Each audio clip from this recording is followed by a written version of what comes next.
ठीक है। कुछ रिवीजन वगैरह हुआ आप लोगों का?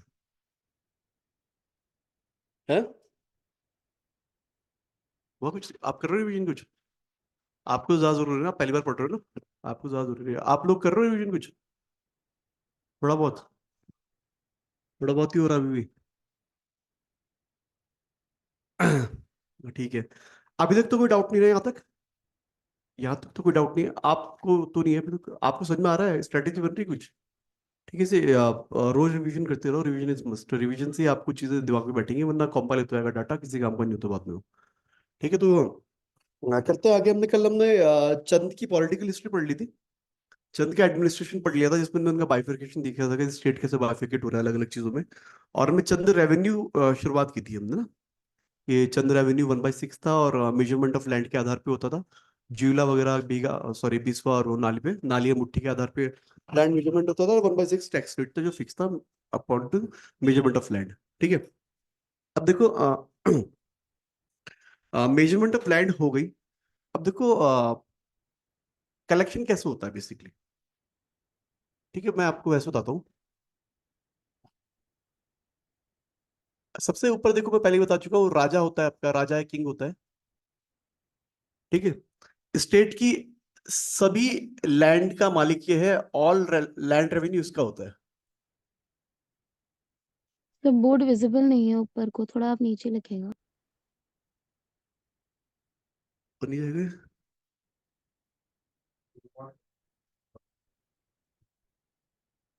नीचे कर लेते हैं। ठीक है, तो बेसिकली देखो, जो राजा होता है या किंग होता है, अभी भी नहीं दिख रहा है? No sir. इसमें दिक्कत है क्या कुछ? ये ऊपर से हिला हुआ है। इस पे जूम आउट नहीं, ये तो ऑलरेडी जूम आउट है पूरा।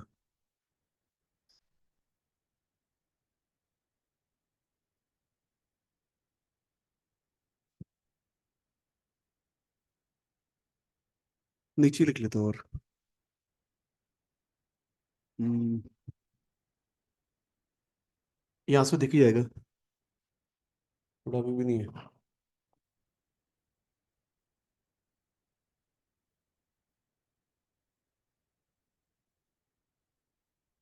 अब ठीक है ना? Yes sir.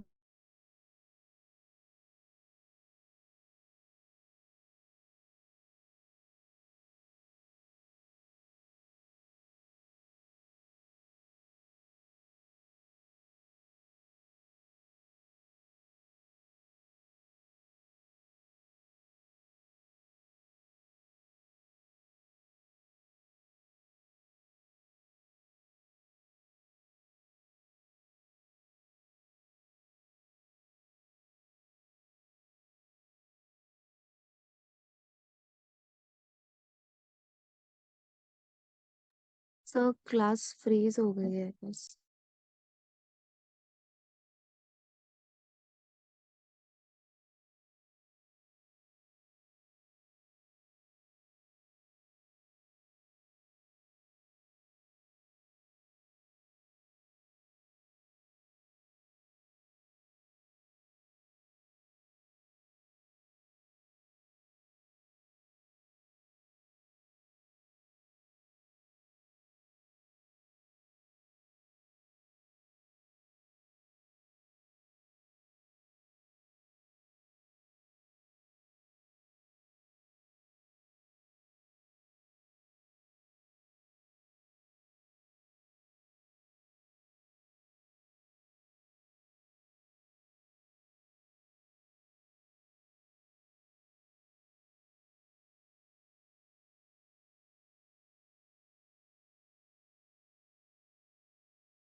ठीक है।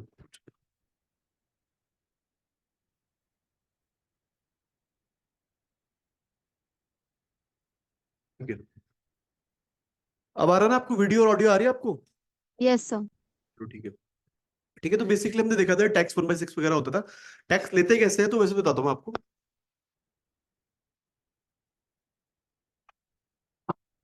फिर से हो गया क्या ये?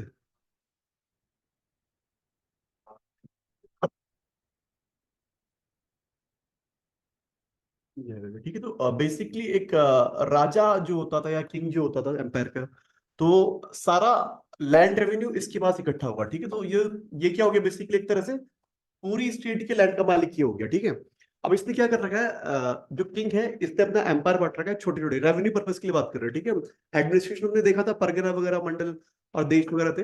रेवेन्यू पर्पज के लिए इसने क्या कर रखे, इसके नीचे छोटे छोटे इसने रखे हाथवान, एक ऑफिसर होता था हाथवान। ठीक है, ये आजकल के जो मॉडर्न डे जमींदार होते हैं ना, जमींदार क्या होते हैं, हाँ ये खेती करते हैं जमींदार। जमींदार खेती के मालिक होते हैं। ठीक है, खेत के मालिक होते हैं, कभी एक्चुअल फार्मर कभी जमींदार नहीं थे। जमींदार प्रथा ना देखो तो बात के टाइम में ब्रिटिशर्स ने डेवलप किए परमानेंट सेटलमेंट के बाद।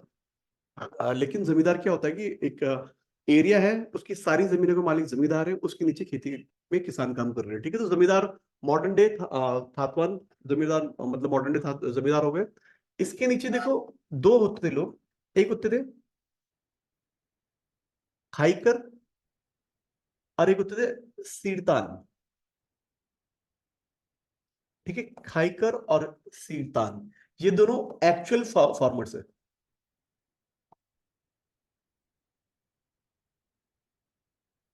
ठीक है, मतलब खेती कर कौन रहा है एक्चुअली, सीरतान और खाईकर, दोनों में डिफरेंस ये है, खाईकर जो होगा कैश में देता था लैंड रेवेन्यू, और sirtan cash as well as kind में देता था, मतलब अनाज में भी और पैसों में भी। लास्ट में आते थे आपके कैनी।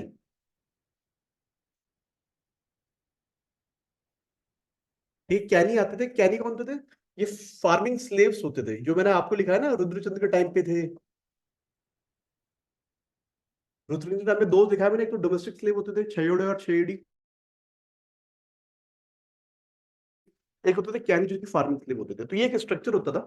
तो बेसिकली ऐसे होता है। ठीक है, जो खाईकर है और सीरतान है, ये खेत पे एक्चुअल, मतलब हम पे एक लैंड है, उस पे मैं फार्मिंग एक्टिविटीज कर रहा हूँ, कब उगाना, कैसे उगाना, क्या उगाना। ठीक है, हेल्प कौन कर रहा है, कैनी फार्मिंग स्लेव, जो बिल्कुल गुदाई कुटाई कर रहा है वो कैनी है, थोड़ा बहुत खाईकर सीरतान कर रहा है। ठीक है, इसके ऊपर थातवान आ गया।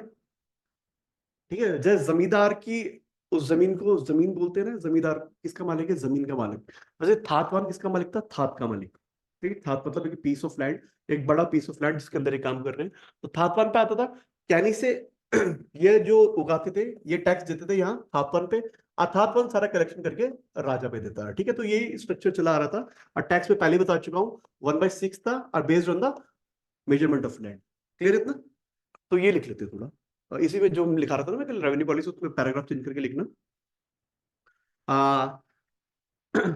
Land of the state was divided into various thaat. Land of the state was divided into various थात,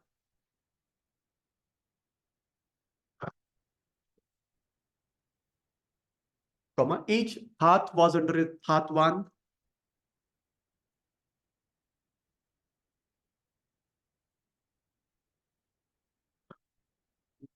थात was under a thaat 1 who acted as a modern day zamindar. Each thought was Each thaat was under थात 1, THATWAN, थात 1, who acted as the modern day zamindar,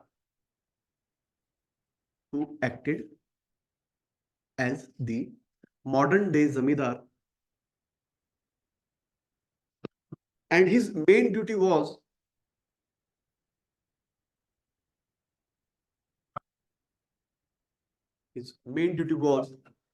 to collect land revenue,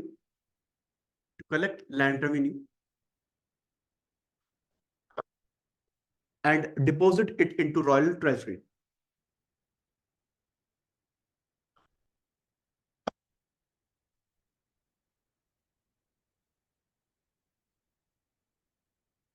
continue करना। Below थातवान,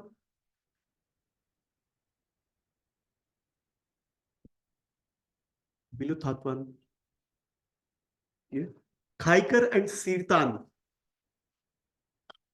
खाइकर and sirtan,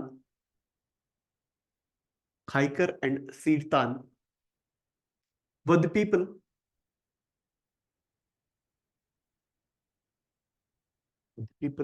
who were actually involved in farming activities, who were actually involved in farming activities, who were, कहाँ पे छूटा है? Who were actually involved in farming activities. तो stop पे और लिखना, खाइकर paid tax in, खाइकर paid tax in cash as well as kind, cash as well as kind, where Cash as well as? kind KIND मतलब नगद में दे सकता था या फिर जो अनाज हो रहा है वही दे सकता था 1/6, whereas सीरतान, whereas सीरतान paid tax only in cash.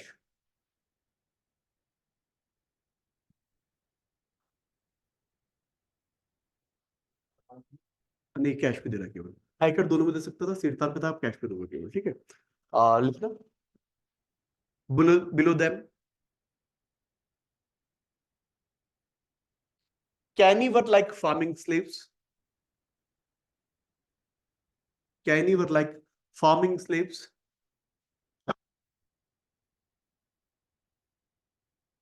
who helped khaikar and sirtan, who helped khaikar and सीरतान।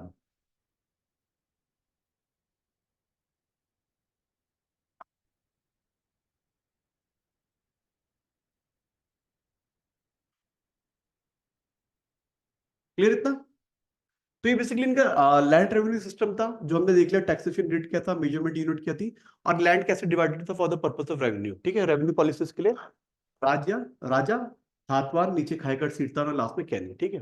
तो एक क्वेश्चन आते हैं, मेरे ख्याल से लास्ट पीसेस में इसमें क्वेश्चन था, what do you mean by sirtan, direct question था 2 नंबर का, सिर्फ ये लिखना था, चंद डायनेस्टी में जो people involve in farming activities they were sirtan, paid tax in cash only, simple, सीधे 2 नंबर मिल जाएंगे आपको, ठीक है। तो ऐसे क्वेश्चन बहुत आते हैं, तो इसलिए इंपॉर्टेंट है, ठीक है। और ये क्वेश्चन वैसे भी 1 वर्ड में भी आते हैं, खाइकर कौन थे, सीरतान कौन थे, सिंपल आएगा 1 वर्ड, ठीक है। तो ये बेसिकली इनकी लैंड रेवेन्यू पॉलिसी थी। अब देखो, रेवेन्यू पर्पस के लिए है, ये है लैंड का बाइफरकेशन। एक बाइफरकेशन लैंड वैसे भी कर सकते हैं कि लैंड है किसकी, या फिर लैंड राजा, पता है ना आप लोग को, पुराने टाइम में लैंड डोनेट भी करता था, ठीक है। तो लैंड ना इनके टाइम पे अलग अलग उस पर डिवाइडेड थी, ठीक है। एक लैंड थी नाथ नथली, स्पेलिंग बता दूंगा इसकी, या फिर औताली, ये लैंड थी जो किंग की होती थी, ठीक है। इस लैंड पे सीधा कब्जा किंग का होता था, तो बेसिकली किंग की लैंड है। तो जो मैंने पिछला बाइफरकेशन बताया ना आपको, हाथ होगा उसके नीचे खाइकर सीरतान होगा, उसके नीचे कैनी होगा, नाथ नथेली वाले लैंड पे होता है, क्योंकि इस राजे की लैंड है, ठीक है। फिर राजा कुछ लैंड देता था, एक लैंड थी रॉथ,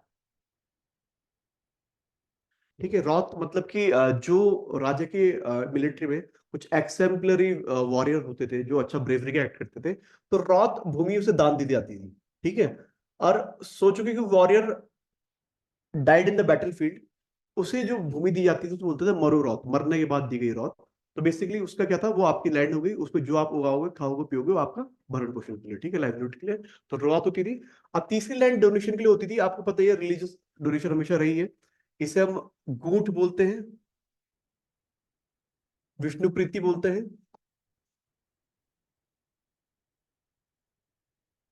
और संकल्प बोलते हैं, ठीक है। तो ये लैंड किसे दी जाती थी, ये दी जाती थी किसी रिलीजियस एंटिटी को दे दी जाती थी, किसी ब्राह्मण को दे दी, या फिर किसी टेंपल बनाने के लिए दे दी। मैंने बताया था ना, बाज बहादुर ने भी दी थी कैलाश मानसरोवर के लिए, तो बूट लैंड में लिखा था, बूट लैंड दी थी, तो वो लैंड है यहाँ पर, ठीक है। तो क्लासिफिकेशन लैंड तो बेस्ड ऑन द डोनेशन है, ठीक है। तो एक सब हेडिंग डाल देना, क्लासिफिकेशन ऑफ लैंड।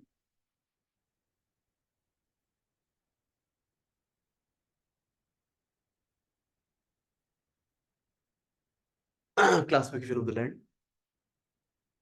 इसमें ऐसे ही लिख लेते हैं, लिखना वो कि land was to be classified as per below. Land was to be classified as per below.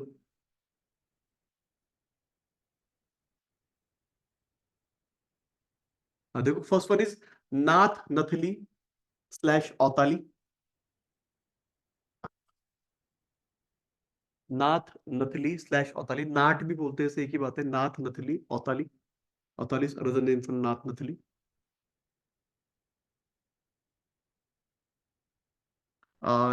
इसमें देखना land belonging to the king.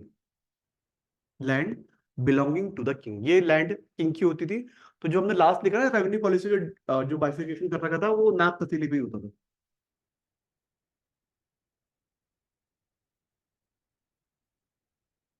Next one is रॉथ।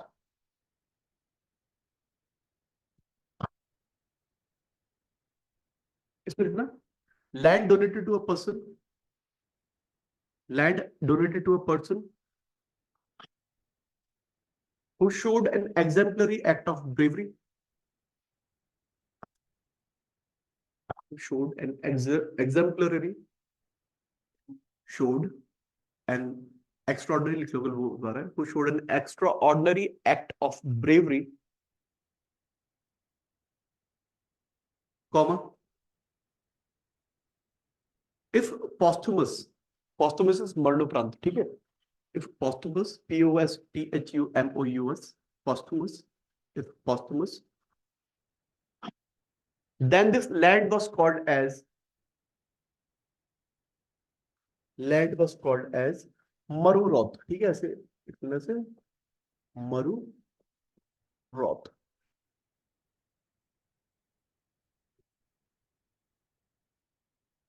ठीक है, this land was called as maruraut, कि मरने के बाद जो दी गई है। And the last one is sankalp Vishnu प्रीति या गूट, तीनों एक ही नाम है, संकल्प विष्णु प्रीति या फिर गूट।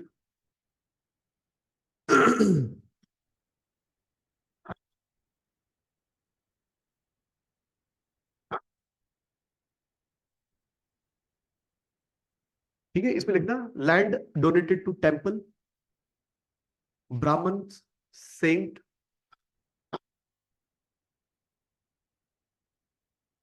टेम्पल, ब्राह्मण, सेंट्स और सम अदर रिलीजियस एंटिटी, और सम अनदर रिलीजियस एंटिटी।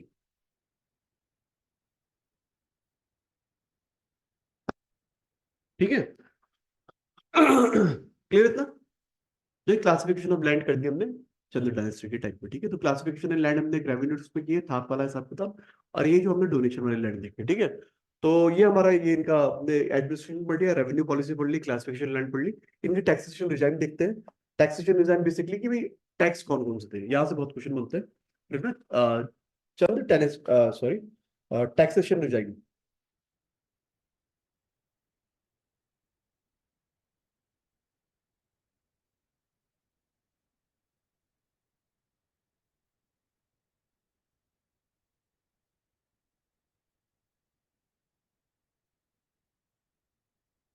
देखो चंद्र डायनेस्टी के टैक्स ना मोटे मोटे चार भागों में डिवाइड करते हैं,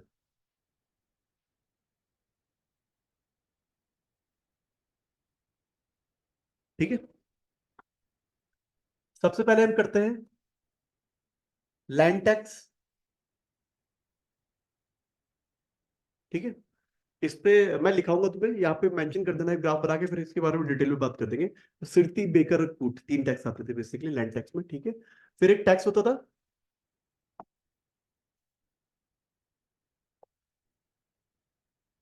पब्लिक वेलफेयर टैक्स। ये टैक्स लिया जाता था कि जो हम पब्लिक वेलफेयर के लिए कुछ काम कर रहे हैं ना, उसके लिए टैक्स देते थे। फॉर एग्जाम्पल झूल वो बनाते थे, पुल बनाते थे एक जगह से दूसरी जगह जाने के लिए, उस पर अगर कोई यूज कर रहा था उसके लिए झूलिया टैक्स लगा दिया, ठीक है। तो ऐसे टैक्स लगते थे, ये पब्लिक वेलफेयर टैक्स था। तीसरा जो टैक्स आता है वो tax for royal house hold, tax for royal house hold मतलब कि ये टैक्स से रॉयल हाउस होल्ड के काम होते थे कि भाई टैक्स दिया। ये जैसे टैक्स था घुड़ियालों कि राजा के जो घोड़े हैं उनके भरण पोषण के लिए, लालन पालन के लिए। अब एक टैक्स होगा घुड़ियालों, कुकड़ियालों एक टैक्स हो गया कि राजा के जो कुत्ते उत्ते होंगे उनके जो मेंटेनेंस के लिए टैक्स होगा वो कुकड़ियालों होगा, ऐसा टैक्स था। और लास्ट में एक टैक्स होता था, टैक्स फॉर रॉयल ऑफिसर। जितने भी ऑफिसर थे ना उनके सैलरी वैलरी के लिए टैक्स होता था, वो होता था टैक्स, ये टैक्स फॉर रॉयल ऑफिसर। जैसे कि नेग हो गया, नेगी को देने के लिए हो गया, ठीक है। साहू हो गया, रंगताली हो गया कि आप अपने राइटर्स को टैक्स दे रहे हैं, पेंटर्स को टैक्स दे रहे हैं। तो ये सब टैक्स हमने चार भागों में बांटे हैं।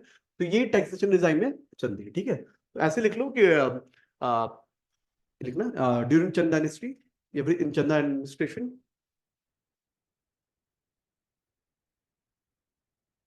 Tax were mainly divided into four parts.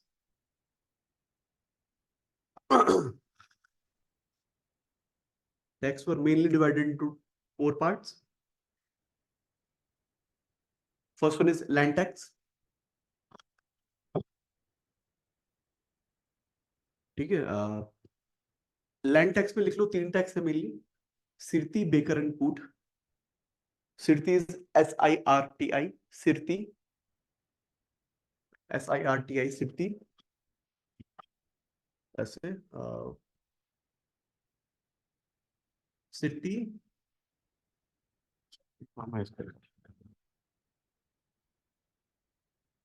Baker and कूट,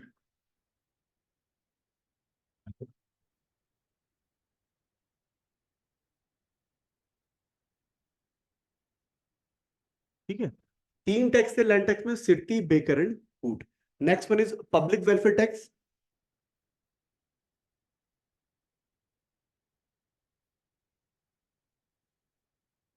ये हो गया झूलिया, कटक और मांगा।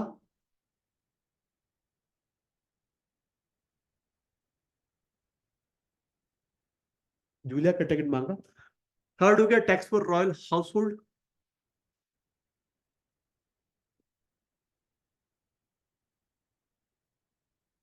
ये हो गया घोड़ियालो, घोड़ियालो, कुकड़ियालो, लास्ट वन इज भेट।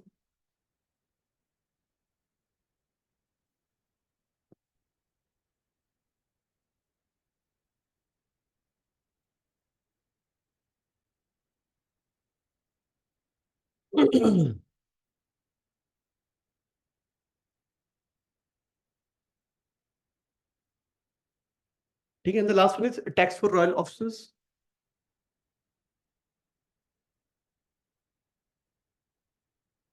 टैक्स फॉर रॉयल ऑफिसर्स, इसमें टैक्स का नाम लिखना कमीनाचारी, ये कमीनचारी लिखना, कमीना मोती लिखो, कमीन लिखो, KAMIN, कमीनचारी, कॉमा, सयानाचारी, कॉमा, साहू, आ, साहू के स्लैश करके लिखना रंगताली, साहू स्लैश रंगताली,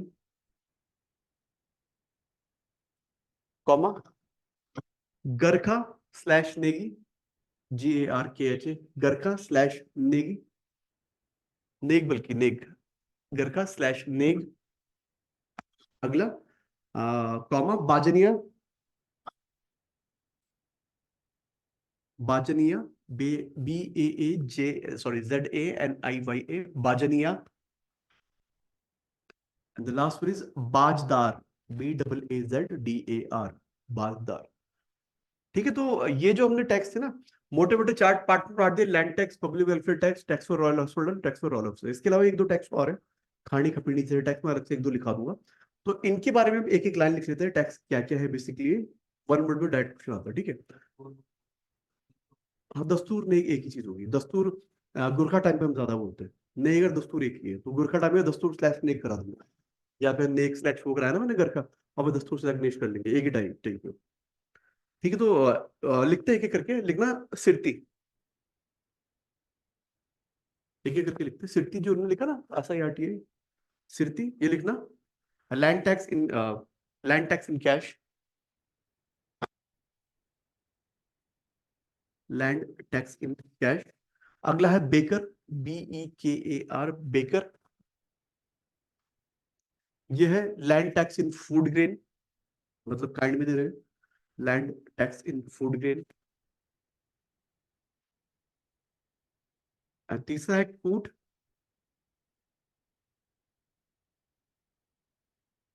तो इसमें land tax taken in food grains in place of cash, taken in food grain in place of cash. ठीक है, तीनों में ज्यादा डिफरेंस नहीं है, सारे लैंड टैक्स ही है, कैश काइंड के हिसाब है। अगला देखते हैं इसमें जो टैक्स है आपका जूलिया। जूलिया, JHOOLIYA, जूलिया, जूला मतलब टैक्स, इसमें tax on the usage of bridge.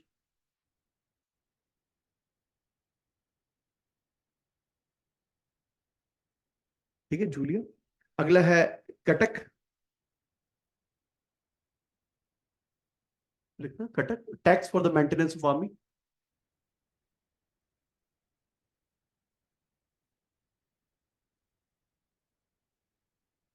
Maintenance of army. Third है मांगा, army, army. Third one is मांगा, MANGA। इसमें लिखना tax taken at war time, war के टाइम पे टैक्स चाहिए होता है ना, पैसा चाहिए होता है, resources होते हैं, तो मांगा लेके आए थे, देखिए टैक्स वो मांग रहे हैं, रिसोर्सेज के लिए पैसा चाहिए, that is called as manga. Next one is घुड़ियालो,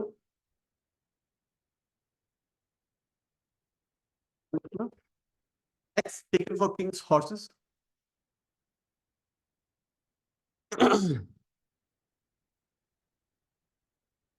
अगला है कुकुड़ियालो या कुकुरियालो। तो घोड़ियालो क्या बोला आपने? घुड़ियालो ना, tax taken for king's horses.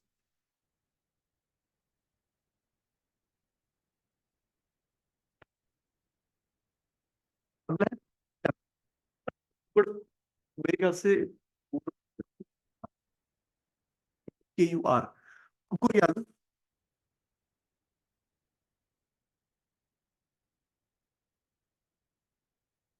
Sir आपकी वॉइस चली गई।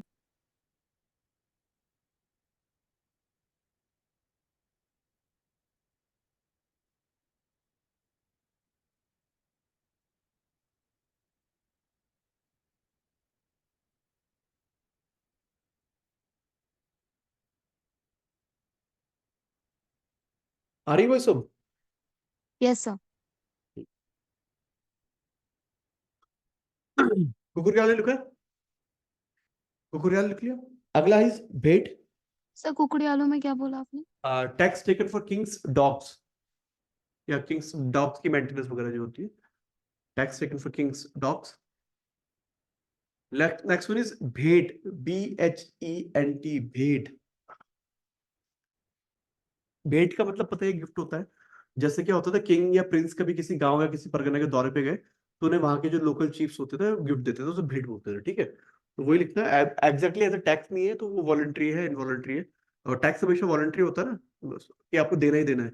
भेंट एक इनवॉलंटरी टाइप की है, लेकिन बाद के टाइम पे ना एक ट्रेडिशन या कस्टम में मैंडेटरी आता है कि इतना बड़ा अधिकारी है, जैसे होता नहीं, CM आएगा तो या फिर PM आएगा तो CM गुलदस्ता वगैरह लेके पहुंचेगा ही पहुंचेगा। ठीक है, तो वैसा कुछ हो गया। तो bhent is gift given to kings, king and prince, king और prince basically.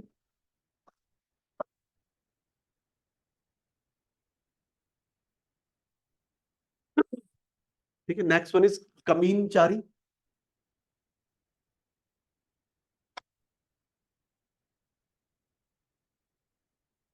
This is tax taken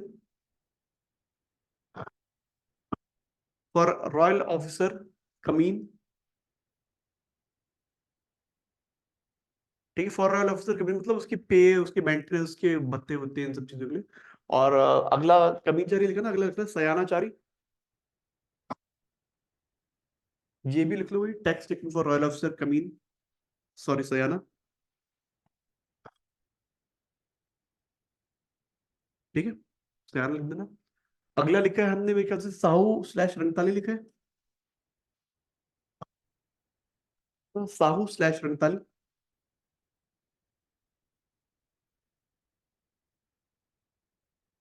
ये लिखना। टैक्स टेकन फॉर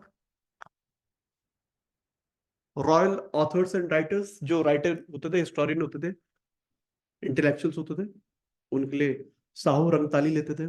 ठीक है, रॉयल ऑथर्स राइटर्स इंटेलेक्चुअल्स वगैरह। साहू रंगताली के बाद हमने लिखा है शायद अगला बाजनिया, ये गरखाने की। गरखाने की लिख लो फिर। वही tax taken for royal officer Garkha, और नीक नेगी, गरखा नेग। बेसिकली इनके लिए जो वही सैलरी वैलरी के लिए जा रहा है। ठीक है, तो सब उसमें आ जा रहे हैं, सबकी सेम डेफिनेशन है। अगला है बाजनिया।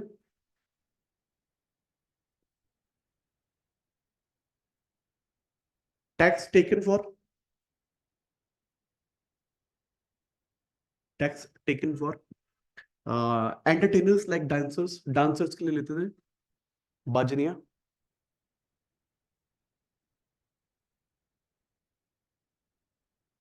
और next one is bajdar. Tax taken for royal mahajan, या फिर अकाउंटेंट्स भी बोल सकते हैं इसे। महाजन या फिर रॉयल अकाउंटेंट। महाजन क्या होते हैं वैसे बेसिकली, सुना कभी वर्ड? महाजन साहूकार, कभी वर्ड सुना है ये? क्या करते हैं? हाँ, पैसे देते हैं, गिरवी रखी है। हाँ, पुरानी पिक्चरें देखते हो, कोई बहुत पुरानी पिक्चरें देखते ना? ठीक है, हमारे तुम्हारी इकोनॉमिक स्ट्रेंथफुल है। अब देखो, अब जनधन योजना टाइप की योजनाएं भी है। हमारा फाइनेंशियल पेनिट्रेशन, पता है? फाइनेंशियल पेनिट्रेशन, फाइनेंशियल इंक्लूजन सुना है? Financial inclusion, financial penetration basically ये समझ लो कि पहले हमारे टाइम में ना बैंक बुक का पेनिट्रेशन नहीं था, विलेज या डिस्ट्रिक्ट या कस्बों के लेवल पे इतना ज्यादा। तो होता क्या था, वहाँ पे हमारी खेती ज्यादा जो होती थी, फार्मर्स को पैसा चाहिए होता था टाइम टू टाइम, उन्हें लगान वगैरह भी देना होता था, जमींदारी प्रथा जब बहुत इंपॉर्टेंट होती थी। तो इन्हें ना पैसे की हेल्प करते थे गाँव का, कि गाँव है ना, उसमें गाँव में थोड़ा रईस व्यक्ति जो हो गया, वो साहू या फिर महाजन होता था। वहां पे जाते थे, जमीन के पेपर गिरवी रखे और उसके बदले में कैश लेके वो आगे चल जाता था। ठीक है, ये व्यवस्था ठीक भी थी, लेकिन बुरी हो गई टाइम के साथ, क्योंकि ये किसान ने जो पैसा लिया साहू या महाजन से, उसने खेती में लगाया, खेती हो गई फेल, अब उसे पैसा वापस दे नहीं पाया, तो फिर उसके पैसा अगले साल फिर लेता है, तो डेट, एक डेट ट्रैप क्रिएट हो जाता था। ठीक है, तो क्या होता था, पुरानी पिक्चरें देखना भी, जमींदारी प्रथा में देखना भी, पढ़ोगे तुम ढंग से डीप में पढ़ना भी, तो कई बार ऐसा होता था कि एक किसान की पुश्ते की पुश्ते साहू की गुलाम चली आ रही है। ठीक है, मतलब एक था, कोई परदादा वगैरह था, और मैं आज तक यहाँ पहुंच गया, मैं आज तक उसके पैसे ही भरे जा रहा हूँ, डेट ट्रैप क्रिएट होता था।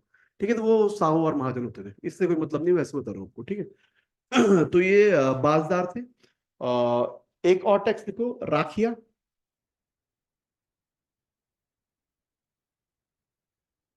राखिया is tax taken at the time of Rakshabandhan, Rakshabandhan में टैक्स ले लेते थे।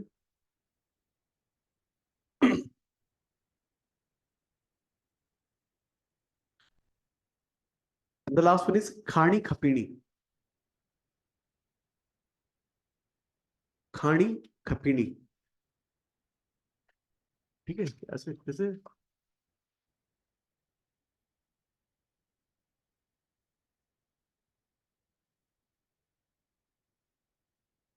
ठीक है, खानी खपीनी। देखो, सब क्वेश्चन में पूछे गए हैं। खाड़ी कपीनी तो बहुत रिसेंटली भी याद है, बहुत में पूछे थे खाड़ी कपीनी के। लिखना कूली बिगाड़ है, इट इज कूली बिगाड़। कूली बेगार, मैं बताता हूँ, तुमने पढ़ा नहीं हुआ है? कूली बिगाड़ पता है तुम तीनों को? पता है? कूली बिगाड़ पता है? तुम्हें पता है हमेशा? प्रकाश डाल जरा, कूली बिगाड़ में क्या होता है? कूली बिगाड़ क्या होता है? तब तो आगे थे तुम। चलो तुम बताओ, अनुज है ना, बता रहा कूली बिगाड़ क्या होता है? हाँ, बेसिकली फ्री लेबर होती थी। ठीक है, कि मतलब मैं राजा हूँ, बेगार, सबसे बेगार बताया था मैंने परसों, बेगार, तो वैसे ही कूली बेगार थे। बेगार लग गया आगे तो कि बेगार ही ना, कूली बेगार मतलब कि उनसे फ्री में काम करा रहे हैं, कूली मतलब फ्री में बोझ उठवा रहे हैं। तो ये कूली बेगार प्रथा होती थी। बाद के टाइम पे हम देखेंगे बद्रीदत्त जोशी वगैरह ने, उन बीडी पांडे वगैरह ने आंदोलन वगैरह किया बागेश्वर में, उनकी बहादिया आगे आंदोलन होता बहुत बड़ा इसके ऊपर। पर बहुत ही एट्रोशियस एक प्रथा होती थी, कूली बेगार। ठीक है, तो खाड़ी पीढ़ी चंद एडमिनिस्ट्रेशन में कुली विगार का एक नाम होता था। क्लियर है इतना? तो ये थे तुम्हारे टैक्सेशन रजाई। अब हम लिखते हैं लास्ट में reason for Chand dynasty decline और चंद डायनेस्टी समाप्त।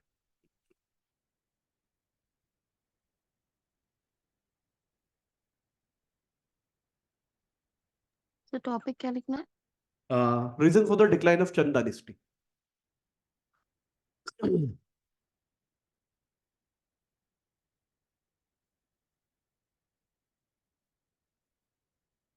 देखिए, किसी भी डायनेस्टी का डेक्लाइन हो रहा है, कुछ रीजन कॉमन होते हैं। जैसे कुछ कॉमन रीजन बताओ किसी के डेक्लाइन होने का। तुमने मीडियल हिस्ट्री पढ़ ली है?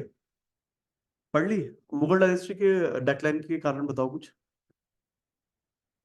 बिल्कुल सही, कॉमन जो हर जगह फिट होता है। अंदर की कोर्ट कॉन्स्पिरेसीज, बिल्कुल ये भी हर जगह फिट हो जाता है। और फॉरेन इन्वेजन, हाँ कोई ना किसी का इन्वेजन होता है, जैसे चंद्र डायनेस्टी में कहेंगे एडवेंट ऑफ गुरखास। ठीक है। और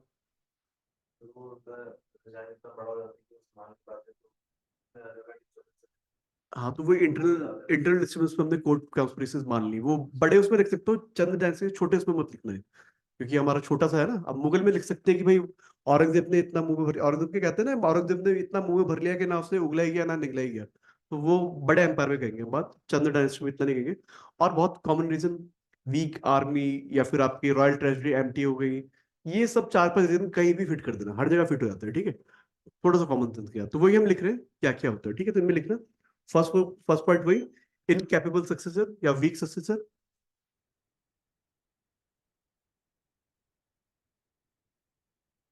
second point, division of court into several sections, several facts, several sections, and resulting division of division of court into several sections and resulting conspiracies। ठीक है, हर सेक्शन अलग अलग कॉन्स्पिरेसी बनाता था, इसे राजा बनाओ उसे राजा बनाओ, ये करो वो करो। ठीक है। थर्ड रीजन जो कि चंदू के लिए रीजन एग्जैक्ट है, लिखना frequent frequent war with frequent Wars with, किसके साथ उनके फ्रीक्वेंट वॉर होते थे? ठीक है, बिल्कुल लिखना Garhwal king, Gorkha king, Garhwal kings, Gorkha kings and Rohillas. मैंने उस दिन दिखाया था बरेली के रोहिलाज, इनके साथ भी पंगे इनके लगातार रहते थे। रोहिलाज, ये इनके फ्रीक्वेंट वॉर होते थे। आ, चौथा रीजन लिखो, एडवेंट ऑफ गोरखास। इनमें से भी गोरखास ने तो बिल्कुल अति कर दी थी। एडवेंट, ADVENT, एडवेंट मतलब किसी शक्ति का आक्रमण करके आपके अंदर कब्जा करना, या फिर आंदोलन में जगह बनाना, advent of Gorkhas. Next point, too much taxes and unpopular rule. अब देखो 36 रकम 32 कलम 68 तो टैक्स लगा रखे हैं उन्होंने, है ना। रक्षाबंधन में टैक्स ले रहे हैं, ब्रिज पे टैक्स ले रहे हैं, अपने घोड़े कुत्ते के लिए भी टैक्स ले रहे हैं, तो हो जाता है। ठीक है, to much taxes and unpopular rule. इतने सारे टैक्सेस लेंगे तो भाई सीधी बात है रूल अनपॉपुलर हो ही जाएगा, कि आप कुत्ते यार भेड़ बकरे के लिए हमसे टैक्स ले रहे हैं, अपने यहाँ कोर्ट में नचा रहे हैं किसी को तो उसके हमने टैक्स ले रहे हैं, राइटर्स के लिए हमने टैक्स ले रहे हैं, तो जनता चढ़ी जाएगी। ठीक है। और लास्ट में लिख लो वही, empty treasury, empty treasury due to prolonged war, due to prolong Wars.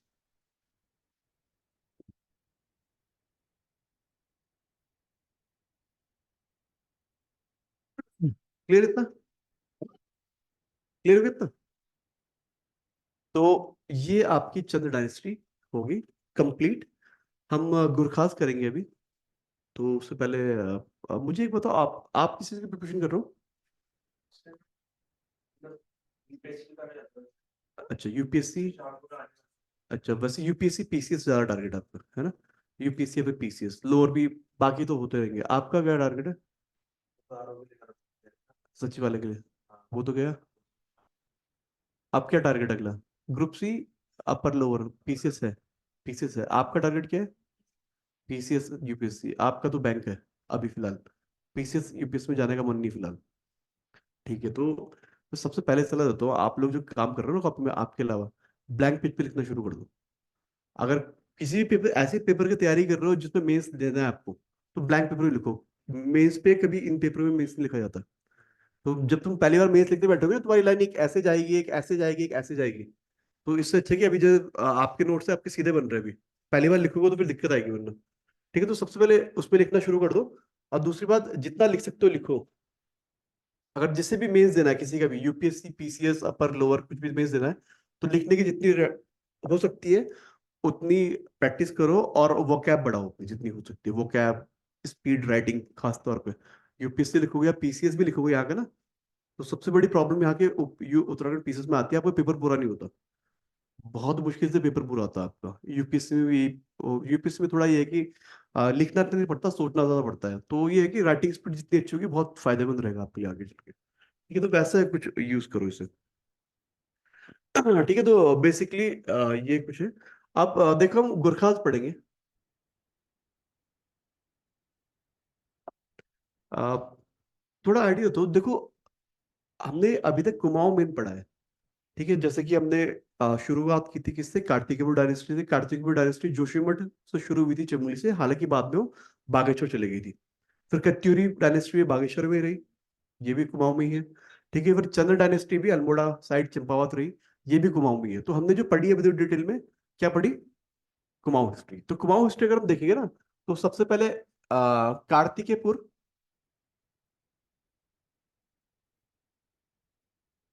ठीक है, फिर आपके कत्यूरीज, फिर आपके चंद, मोटे मोटे बात कर रहे हैं हम, ठीक है। ये लगभग लगभग शुरू हो गया था, लगभग लगभग हिसाब 700 बीसी से मान लो, ठीक है, मोटा मोटा बोल रहा हूँ। ठीक है, 700 बीसी से देखो चंद कहाँ खत्म हो रहा है, चंद कहाँ खत्म हो रहा है, 1791। ठीक है, 1791 आफ्टर बैटल ऑफ वाला का ये खत्म हो गए। ठीक है, अब एक ट्रांजिशन फेज आ रहा है। अब कौन आ रहे हैं, गुरखाज। गुरखाज कब तक रहते हैं यहाँ पे, 27 अप्रैल 1815। ठीक है, तो ये ट्रांजिशन फेज है, मतलब चंद से लेके और 1791 से लेके ये गुरखा का फेज है। फिर 1815 से 1947 तक कौन रहेंगे, ईस्ट इंडिया कंपनी, या फिर बाद में कह सकते हैं ब्रिटिश क्राउन जो होता है, ये ब्रिटिश गवर्नमेंट। ठीक है, तो ये एक मोटा मोटा हिसाब किताब है। इतना समझ में आया तुम्हें, ये किसकी बात कर रहे हैं हम, कुमाऊं की। ठीक है, अब हम गुरखा पढ़ रहे थे, गुरखा में पवार भी पढ़ेंगे हम, मतलब गढ़वाल भी पढ़ेंगे। गढ़वाल में क्या हो रहा है देखो, इस बीच ये हटाया था यहाँ से। गढ़वाल में देखो, कार्तिकेय डायनेस्टी चमोली में शुरू हुई थी, गढ़वाल था, लेकिन ऐसा कुछ था नहीं यहाँ पे। ठीक है, गढ़वाल ऐसे ही चल रहा था उठपटांग के साथ किताब। गढ़वाल में ना छोटे मोटे गढ़ थे। गढ़ मतलब छोटी छोटी टेरिटरी, 52 गढ़ कहते हैं, 52 गढ़ों से गढ़वाल बना है। छोटी मोटी टेरिटरी होती थी। बाद के टाइम पे कॉन्सोलिडेट हुई। हालांकि देखो हम, गढ़वाल में एक ही डायनेस्टी चली, इतने सारे ना चल के चली। यहाँ पे कौन सी, पवार या फिर परमार, परमार एक ही चीज है।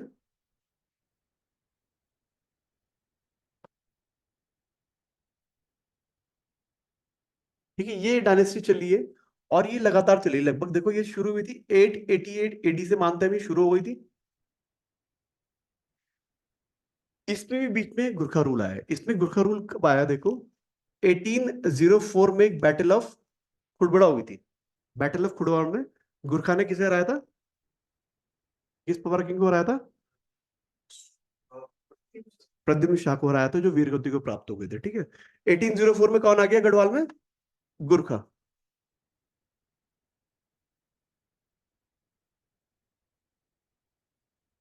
ठीक, गुरखा आ गया। अरे, ठीक है, अरे गुरखा कब रहते हैं, 1815 तक गढ़वाल में रहते हैं। ठीक है, 1815 में ना एक बैटल ऑफ नाला पानी होती है, सहजारा रोड में नीचे, वहां पे देखना। तो वहां पे बैटल ऑफ नाला पानी में हार जाते हैं। उसके बाद ट्रीटी ऑफ नेपाल 4 मार्च 1816 को रेटिफाइड हो जाती है। और इसके बाद यहाँ कौन आ जाते हैं, हाँ, सुदर्शन शाह आते हैं, ब्रिटिशर्स भी आ जाते हैं। ठीक है, तो ये 11 साल का पीरियड गुरखा रहे यहाँ पे। और फिर इसके बाद फिर से परमार शुरू हो गया। ठीक है, यहाँ पे हालांकि गढ़वाल दो टाइप में बढ़ गया, वेस्टर्न पार्ट परमार में था, ईस्टर्न पार्ट ब्रिटिशर्स पे आ गया। ठीक है, तो हम कहते हैं कि गढ़वाल जो था, यहाँ पे लगातार परमार का शासन चला। केवल गुरखा रूल कितना साल रहा? 11 साल। और यहाँ पे कितना साल रहा? 24 साल के करीब यहाँ पे गुरखा रूल रहा। ठीक है। तो हम इस चैप्टर में गुरखा रूल में एक तो हम इस पीरियड की बात करेंगे जो ये रहा, ठीक है, 24 साल का ये। और इस पीरियड की बात करेंगे 11 साल जो रहा। ठीक है। तो अभी हम गुरखा रूल जो स्टार्ट कर रहे हैं, पहले मैं गुरखा रूल को मॉम बताऊंगा, फिर मैं गुरखा रूल गढ़वाल बताऊंगा। इतना क्लियर हो गया ना? बेसिक आइडिया हो गया।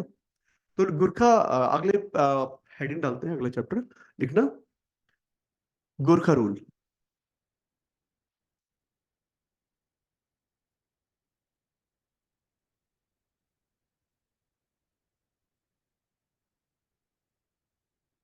ठीक है, गुरखा रूल। और इसमें भी सब हेडिंग डालना, गुरखा रूल कुमाऊं।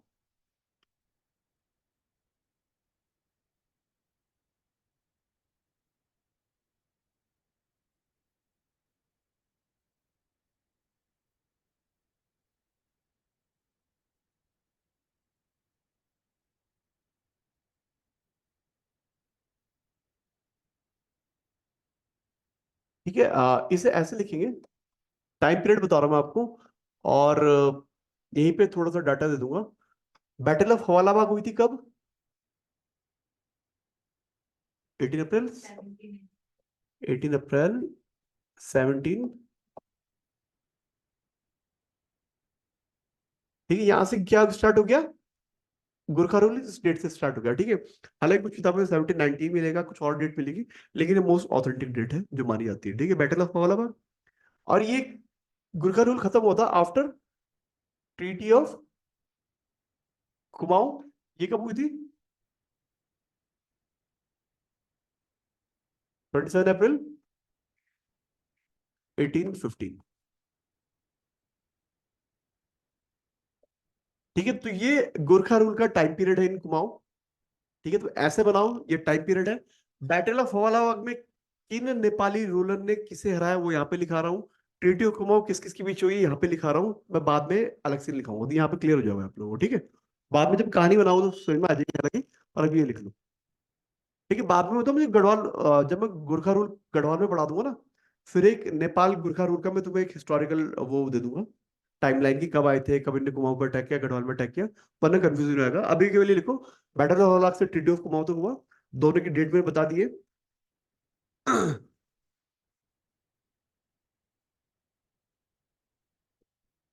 कुमाऊं का रूलर कौन था उसमें जब गुरखा अटैक हुआ? महेंद्र चंद्र। ठीक है। तो बैटल ऑफ हवालाबाग के नीचे लिखेंगे किसने किसको हराया। वो तो पता है ना, गुरखा हरा रहे। गुरखा आर्मी को लीड करने वाले देखो कौन कौन थे। गुरखा जो थे ना उसमें, गुरखा राजा नेपाल में ही बैठते थे। तो गुरखा के ना मिलिट्री कमांडर होते थे कि जाओ जाके लड़ो। तो गुरखाओं के 4-5 मिलिट्री कमांडर बहुत फेमस हुए। तो वो 4-5 मिलिट्री कमांडर ने सम्मिलित जो उनकी ज्वाइंट फोर्सेज थे उनने कुमाऊं को हराया था। तो जो जो लीडर थे उनके नाम लिख लेना, लिखना। अमर सिंह थापा, ये बैटल वाला वाक्य नीचे लिखा रहा हूँ, ठीक है, किस किसने हराया। अमर सिंह थापा,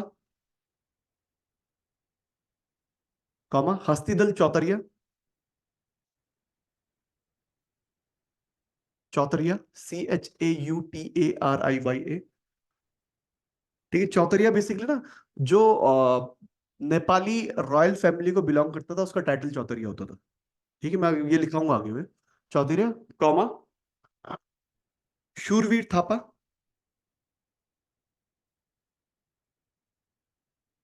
एंड जगजीत पांडे। और भी थे, ये मोटे मोटे नाम बता रहा हूँ मैं केवल। डिफीटेड महेंद्र चंद्र। ठीक है, महेंद्र चंद्र को हराया और गुरखा रूल स्टार्ट हो गया कुमाऊं में।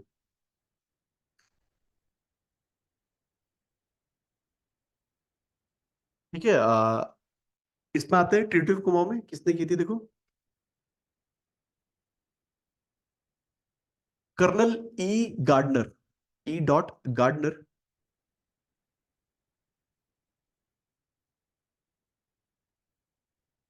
ब्रैकेट में लिखना, ईस्ट इंडिया कंपनी, मतलब ईस्ट इंडिया कंपनी के रिप्रेजेंटेटिव है। With bomb Shah. Bomb is BAM, bomb Shah. Bracket में लिखना Subba of Kumaon, SUBBA, Subba of Kumaon. Subba means governor, ठीक है। नेपाल तो राजा तो वही बैठता था ना, यहाँ पे जो उसके उसके उस पे शासन कर रहा है उसे सुब्बा बोलते थे, गवर्नर, ठीक है। तो ये है देखो, ये पूरी कहानी में बताऊंगा कि क्यों कब कैसे क्या हो रहा है, लड़ाई झगड़े क्यों हो रहे हैं, कैसे हो रहे हैं। अभी मैं केवल कुमाऊं की बात कर रहा हूँ। ये ट्रीटी ऑफ सॉरी, अभी कुमाऊं की हम बात कर रहे हैं कि कुमाऊं का शासन ब्रिटेन के हाथ से कैसे गया। इसके लिए हमें गढ़वाल पढ़ना पड़ेगा, क्योंकि मेन कुमाऊं में तो गुरखा थे ही, इनका गढ़वाल में भी शासन था। तो गढ़वाल का राजा भाग के गया था ब्रिटिशर से हेल्प मांगने के लिए। तो ब्रिटिशर से पहले गढ़वाल जीता, उसके बाद फिर कुमाऊं जीता। ठीक है, तो वो हम बाद में स्टोरी में टाइमलाइन में बताऊंगा, क्लियर हो जाएगा। अभी मोटा मोटा तुम्हें पता चल गया।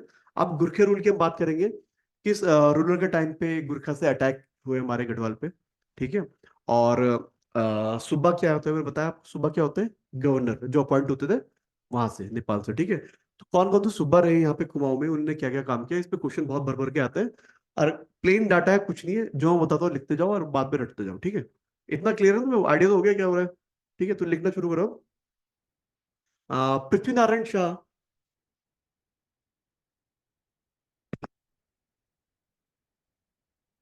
Prithvi Narayan Shah,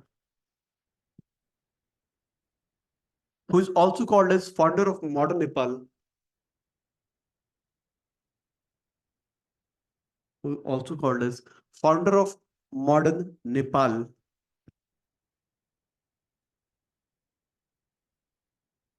started started consolidation of Nepalese या फिर Gurkha empire,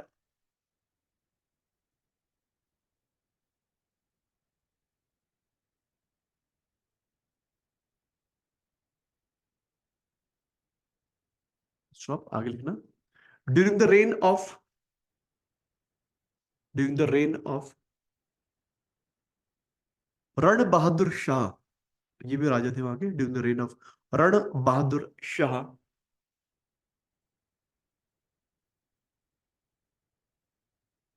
रण बहादुर शाह, गोरखा या फिर Gorkha forces attacked and conquered Kumaon after Battle of Hawala Bagh, attacked and conquered Kumaon after Battle of Hawala Bagh,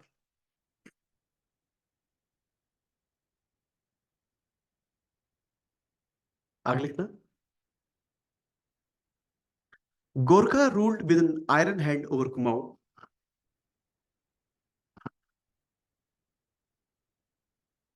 Gorkha ruled with an iron hand मतलब बहुत ही कड़ा शासन, crural शासन, with an iron hand over Kumaon,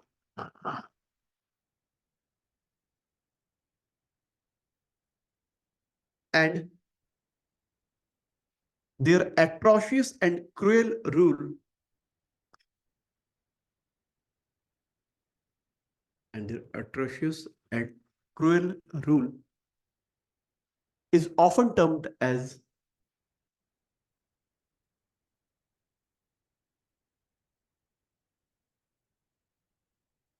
गोरखियानी। ठीक है, हिंदी में लिख लो, से इंग्लिश में लिखना, स्पेलिंग बता दूंगा मैं, पर GORKHYANI, गोरखियानी। ठीक है, इनका रूल बहुत ही अत्याचार था, बहुत ही बुरे हाल कर रखे थे इनने, बहुत ही बुरे हाल, बहुत ही अत्याचार की कोई सीमा ही नहीं थी। तो इनके रूल को गोरखियानी बोलते हैं। तो ये जो फेज हो गया ना 91 से 1815, ये 15 ना 24 साल का फेज को हम बोलते हैं कि 24 साल का गोरखियानी रहा है उत्तराखंड में, ठीक है, कुमाऊं में खासतौर पे, बस कॉल्ड एज गोरखियानी। आगे कंटिन्यू करना। हाँ, during Gurkha rule,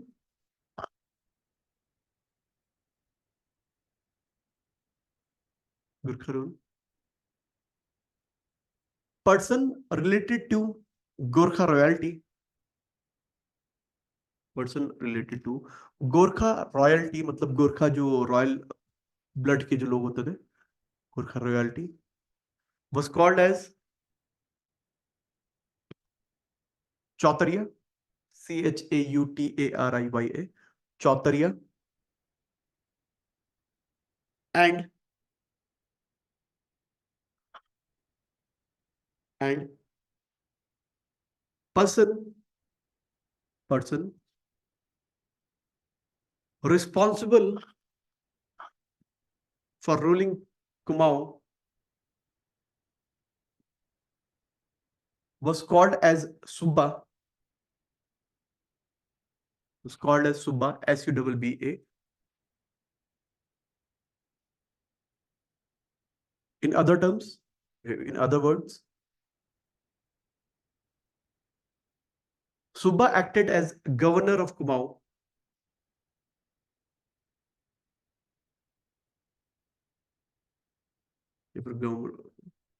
Who was appointed by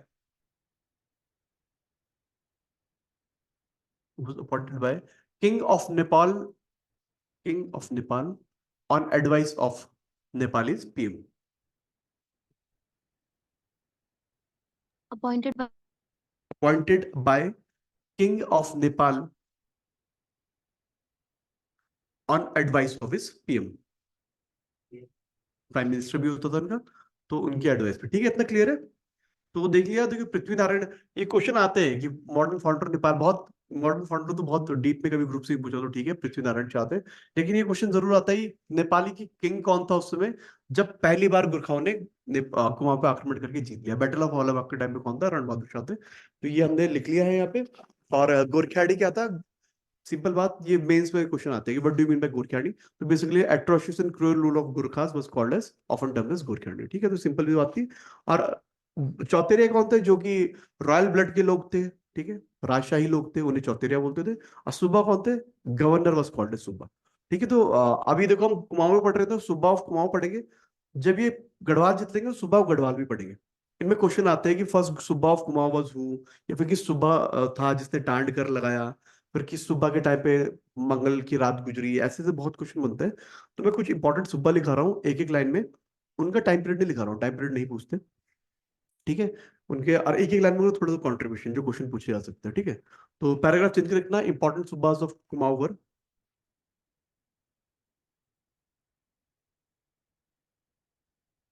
सुब्बास of Kumaon were, first one is Jogmal.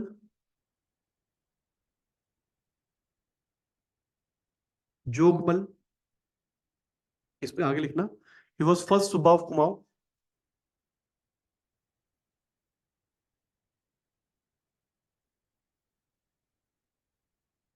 First subba of Kumaon, and he introduced first land settlement in the history of Uttarakhand. Land settlement in the history of Uttarakhand, मतलब land settlement in history में लिखो कि हमने पहले रतन चंद वगैरह पढ़े हैं ना, तो फर्स्ट लैंड सेटलमेंट लिख दो। मॉडर्न देखा हो, फर्स्ट लैंड सेटलमेंट है। हिस्ट्री में तुमने रतन चंद का वो ज्यादा किराल वगैरह ने जो किया था वो भी था। तो ये मानते हैं, ठीक है। हाँ, देखो अगर क्वेश्चन पूछते हैं तुमसे कि फर्स्ट लैंड सेटलमेंट कब हुआ, तो रतन चंद का था। अगर पूछे मॉडर्न टाइम में कब था, गोरखास का था। लेकिन अगर बिल्कुल कंसोलिडेट पूछे, मतलब कि फर्स्ट लैंड सेटलमेंट बताओ, तो हम ब्रिटिशर्स का ही मानेंगे। 1815 में गार्डन रेल कुमाऊं में लाए थे, 16 में ट्रेल गढ़वाल में लाए थे, तो इन्हें हम लैंड सेटलमेंट मानते हैं। जब मैं लैंड सेटलमेंट बुक करा है, हमने लैंड सेटलमेंट पढ़ा है मैंने तुम्हें, पढ़ा है मेरे शायद तुम्हें कि फर्स्ट लैंड सेटलमेंट एक दो पन्ने लिखा है मैंने। तुम थे क्लास में? मैंने लिखा है, 100% लिखा है मैंने, क्योंकि मैंने तुम्हें कराया था उसमें, और मैंने वो भी लिखाए थे। क्लास में जब देखा था तो आपने पूछा था तो बोलते हैं मैं लिखता हूँ। हाँ, वो फिर मैं लिखाए थे, लेकिन तुम उसके अच्छा लिखा रखे लैंड फॉर्म्स मैंने करा रखे मैंने।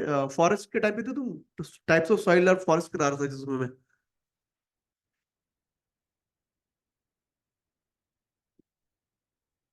आप नहीं आते?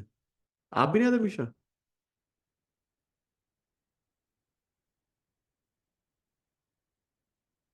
इरिगेशन कराया था, फॉरेस्ट सॉइल कराया था, याद है ना उसमें?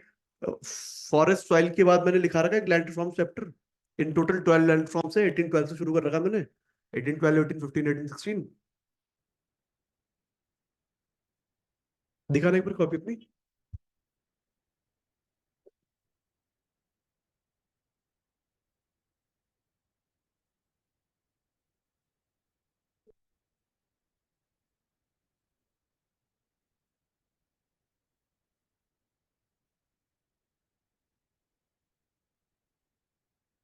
इसी ऑर्डर में है। वाह, आलस की पराकाष्ठा।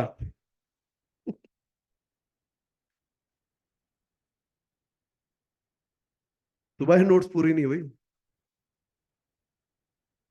आप ज्यादा नहीं दिखा रहे, प्रोसेस पे एंटर करेंगे। मैंने क्या करवाया था, मैं बताऊं क्यों कर कर मैं तुम्हें पूरा ये कराया था, देखो मैं खुद ही नोट्स बना के कराता हूँ, मैं कहीं और से नहीं कराता हूँ। देखो ये सारे मैंने लैंड रिफॉर्म्स लिखाए थे। ये लैंड टाइप लिखाया था, पचार सिमार खील कंटील वगैरह लैंड कौन सी होती है। और फिर एग्रीकल्चर कराया था मैंने आपको कि टाइप्स ऑफ फार्मिंग कौन सी होती है, मेडिसिनल प्लांट कौन से, हॉर्टिकल्चर कौन से। तो बिल्कुल लास्ट में आप क्लासेस में नहीं आएंगे। हाँ रफ में किया ना, तो रफ ही रहेगा वो सब करा दिया था मैंने, मतलब डीप में नहीं कराया था मैंने, ऊपर से आइडिया था कि डीप में क्वेश्चन हमारे सिलेबस में है नहीं लैंड फॉर्म्स। लेकिन क्वेश्चन आते ही कौन सी ईयर में कौन सा लैंड फॉर्म्स आया था, इसलिए मैंने आपको कराया था। और इसलिए मैं ढंग से याद है कि मैंने कराया था। हाँ तो वो छूट गया तुम्हारा ना। हाँ तो मैं इसलिए बोल रहा हूँ कि यहाँ पे आगे टॉपिक तो इसलिए बोल रहा हूँ कि जोगमल का जो लैंड फॉर्म्स है इसे हम कंसिडर नहीं करेंगे। अगर वैसे इंटरव्यू वगैरह में पूछे तो रतन चंद कर लेना। ठीक है, आपके भी नोट्स कहाँ है पन्ने, आपके कहाँ घूम रहे हैं? घर पे हैं? रफ है फेयर है? अच्छा, जितने हमेशा के नोट्स थे उतने तुम्हारे भी होंगे? पूरे हैं? अच्छा, अभी तक इनके भी पूरे थे? तो वो तो भाई प्रत्यक्ष। अच्छा चलो देखना, नोट दिखाना कभी प्रत्यक्षम किम प्रमाणम हो जाए। ठीक है, तो जोगबल साहब का था, हम ज्यादा मानते नहीं। अगला लिखना है, अगले सुबह है काजी नरशाही।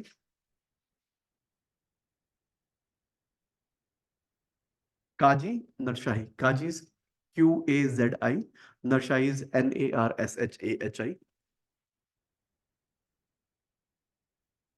ठीक है, इनके एक बहुत नेगेटिव काम किया था इन्होंने। कुमाऊं में नागरकोटी राजपूत होते थे। नागरकोटी इसे लगा काजी नरशाही को कि नागरकोटी राजपूत हमारे गुरखा रूल के बारे में लोगों को भड़का रहे हैं। तो उसने मंगलवार की रात को क्या किया, अपनी आर्मी को बोला जितने नागरकोटी के गांव में सब में आग लगा दो, सबको मार डालो। सभी नागरकोटी राजपूतों को मरवा डाला था इसने। तो उसे मंगल की रात बोलते हैं, नगर नागर सॉरी नागरकोटी का ये बोलते हैं मंगल, या फिर मंगल की रात या मंगल का पाला बोलते हैं इस घटना को। ठीक है, तो नोट कर लेना। क्वेश्चन में आए बहुत मुश्किल चांस है, पर लिख लेते हैं, क्या भरोसा। लिखना, he doubted that Nagarkoti Rajputs, he doubted that Nagarkoti Rajputs are provoking local population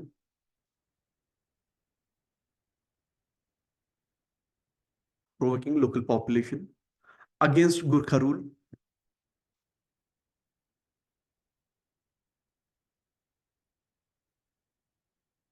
So one night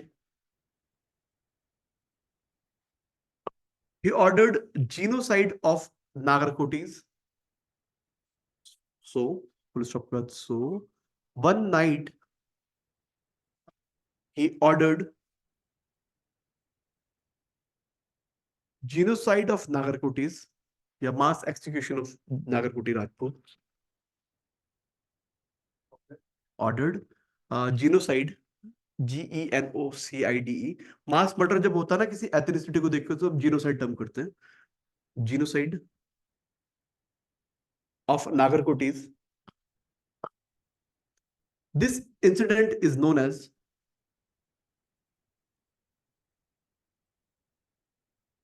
incident is known as मंगल की रात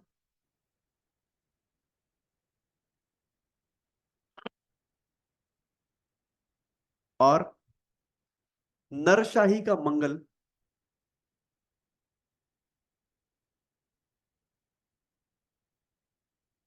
और नरशाही का पाला।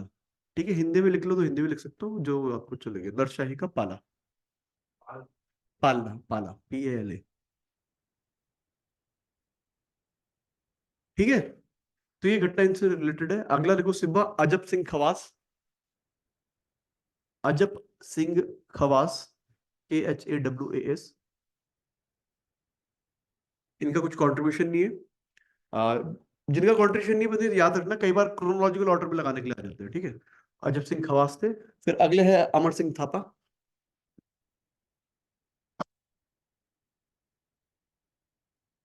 फिर अगले है प्रबल Rana.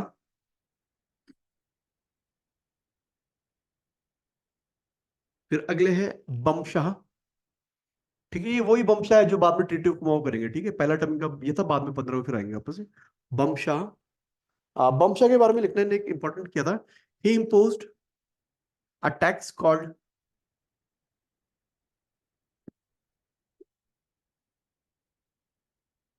he imposed a tax called कुशाही।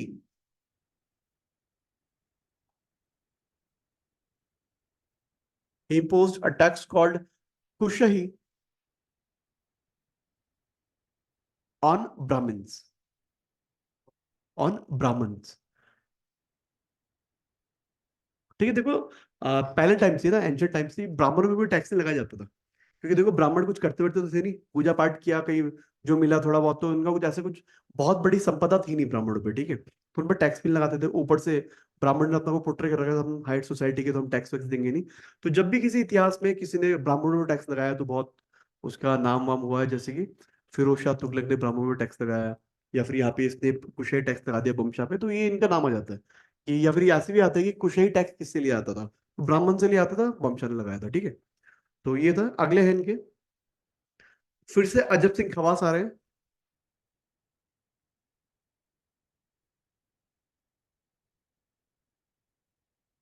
Second term में अजब सिंह खवास का।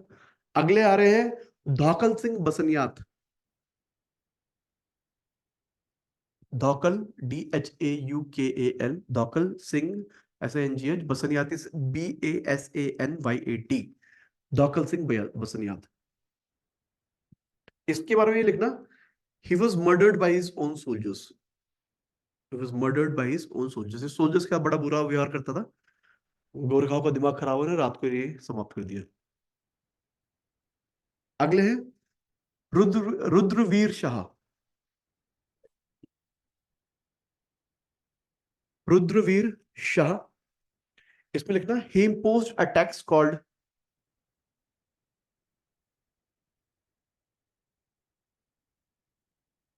Tax called tandkar. हाँ, tandkar, tandkar on weavers, on weavers, WEAVERS, weavers जो कढ़ाई बुनाई का काम करते हैं, ये सब चीजें, तो वीवर्स पे ना तांडकर लगा दिया था। क्वेश्चन आता है, ठीक है, बहुत बार आता है। अगले हैं गाजी, सॉरी काजी, काजी गजकेसर पांडे। गजकेसर पांडे, ये इसलिए इंपॉर्टेंट है कि 1803 से 1804 का टाइम पे रहे, तो इन्हीं के टाइम पे गढ़वाल पे पहले आक्रमण हुआ था गुरखाओं का। अभी तक गुरखा कुमाऊं में 1803 1804 में इनके टाइम पे बोलती है अपनी आर्मी को, जाओ गढ़वाल पे अटैक कर दो। ठीक है, कहानी आगे लिखाऊंगा, लिख लेते हैं, लेकिन ड्यूरिंग हिज रेन या फिर during his period, during his period Gorkha army attacked Garhwal, Gorkha army attacked and conquered Garhwal, लिख लो बल्कि, attacked and conquered Garhwal after battle of Khudbudda in 1804, after battle of Khudbudda in 1804,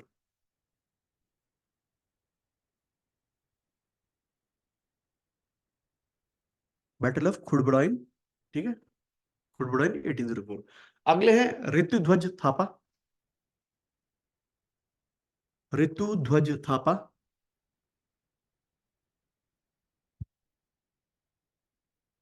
and the last one is Bamshah, फिर से आगे बमशाह। इनका time period is 1806 to 1815। इनके बारे में लिख लेना, he was the last Subba of Kumaon,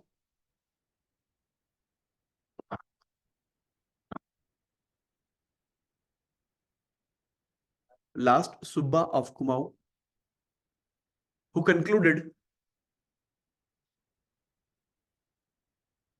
treaty of Kumaon, treaty of Kumaon with colonel E Gardner, colonel E Gardner, on 27 April 1815, April 1815। Clear इतना? ठीक है, तो सुबह हमने सारे कर लिए। तो कुमाऊं का हमने गुड़खा रूल हमने कर लिया, सुबह हमने कर लिए, ये इनको इंपॉर्टेंट था। कल मैं बताऊंगा, कल तो नहीं, मंडे शायद हम मिलेंगे हम। तो मंडे को बताऊंगा कि गढ़वाल में क्या क्या हो रहा था, गढ़वाल में कैसे आए पहले तो ये। ठीक है, पहले सबसे पहले ऐसे शुरुआत करूंगा बल्कि मैं परमार में लिखा दूंगा उनका टाइम पीरियड कैसा था, ऐसी उनकी सुबह लिखा देंगे। फिर मैं पूरी हिस्ट्री लिखा दूंगा गढ़वाल, सॉरी गोरखा कैसे पहले कुमाऊं में कूदे, कुमाऊं के बाद ये धीरे धीरे कैसे गढ़वाल में जा रहे हैं, गढ़वाल में कैसे करके हार रहे हैं, ब्रिटिश कब आ रहे हैं, तो पूरी हिस्ट्री लिखा दूंगा एक पेज की, तो पूरा क्लियर हो जाएगा। ठीक है, इसके बाद हिस्ट्री हमारी स्ट्रीम लाइन है, परमार आ जाएंगे, फिर हो जाए हमारे। क्लियर इतना? चलो फिर आज के लिए इतना करते हैं, बाकी कल परसों मंडे करेंगे। चलो बाय।